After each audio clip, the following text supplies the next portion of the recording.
In this video, you're gonna get a summary of the book Atomic Habits by James Clear. It is by far one of the best books I've read on habit formation, how to create new habits, how to break old unhealthy ones. I think you're gonna love it, so let's do it.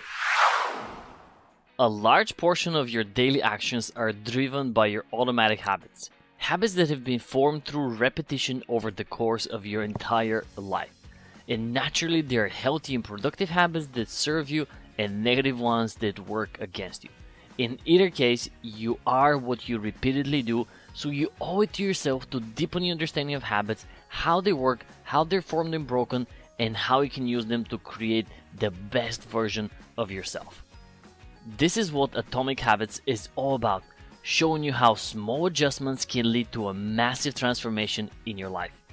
If you make tiny 1% improvements to something on a daily basis in the course of just 1 year, you end up being 37 times better.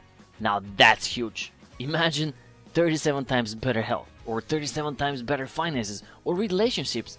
Even a fraction of that will significantly transform your life, so let's dig into it.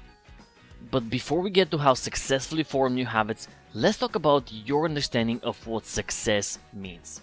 In the most common case, success is driven by the outcome, by the end goal. You do whatever it takes to acquire a certain amount of money, to look in a specific way, or date a specific person. And while all of that might seem perfectly acceptable and normal on the surface, it carries a lot of problems once you peel all the layers off. The main problem with goal-driven behavior is that it tends to ignore the process of getting there and just concentrates on getting the final outcome. By concentrating on winning a marathon, for example, instead of the systems and the habits of becoming a better runner, you inevitably put yourself at a disadvantage. After all, both winners and losers have the same exact goals. Everyone wants to win the marathon. Those who come out on top, though, are the ones who have been concentrating on the continuous improvements of their running habits, not just winning that single marathon. Concentrate on improving your financial habits instead of buying the dream car, and you most likely end up buying it much sooner. Same way, concentrate on improving your dietary habits instead of obsessing about a six-pack, and you'll get those chiseled abs much faster. As the author puts it, you do not rise to the level of your goals, you fall to the level of your systems. So let's talk about how habits are actually formed. There are generally 4 stages: the cue, the craving, the response, and the reward. It goes like this. You work on a problem for school or a presentation for work, and you inevitably get bored. The feeling of boredom is your cue. You feel the need to entertain yourself, which is your craving. The response is you pull out your phone and check out social media or your email. The reward is that little tiny bit of distraction and entertainment you instantly receive. Checking your social media becomes associated with feeling of boredom and frustration. You repeat this enough times and you find yourself distracting yourself with your phone every time you find boredom. Sounds familiar? Now, let's learn about how to use the habit loop to your advantage to form some healthy habits. The 4 laws of behavior change are: make it obvious, make it attractive, make it easy, and make it satisfying.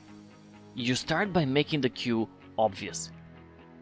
If part of your New Year resolution was to go every day to the gym, but you never set a reminder on your phone or you never put it on your daily calendar, you most likely forget going more often than not.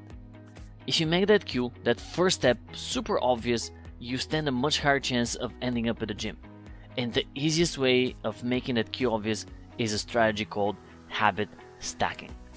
Attaching a new habit to an already existing one. You already have the habit of coming back from work and school, so stack exercise on top of that. Getting into the car or stepping onto the bus platform becomes your cue to head to the gym. You want to get into the habit of flossing? Stack it up on your hopefully already established habit of brushing your teeth. Putting down the toothbrush becomes your obvious cue to reach for the floss and get cracking. The next step is making the craving attractive.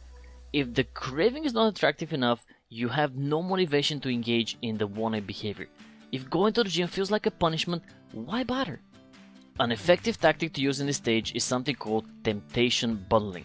You can only watch your favorite Netflix show while you're at the gym, or you can only drink your favorite flavor of vitamin water only after you've completed the workout. By making it, I only get to enjoy X while or after I'm doing my desired activity, you make it exponentially easier on yourself to get things going much faster. So make that craving attractive. Moving on to making the response easy.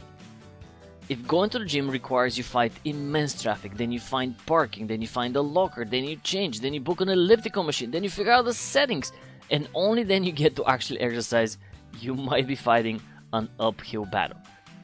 Making it easier on yourself by removing as much friction as possible is key to forming that new behavior. Anything that you can do to remove any of the required steps will ensure the likelihood of you sticking to that new habit. If you want to start running in the morning, for example, lay out your clothes, your shoes, your keys, your water, whatever else you might need the night before.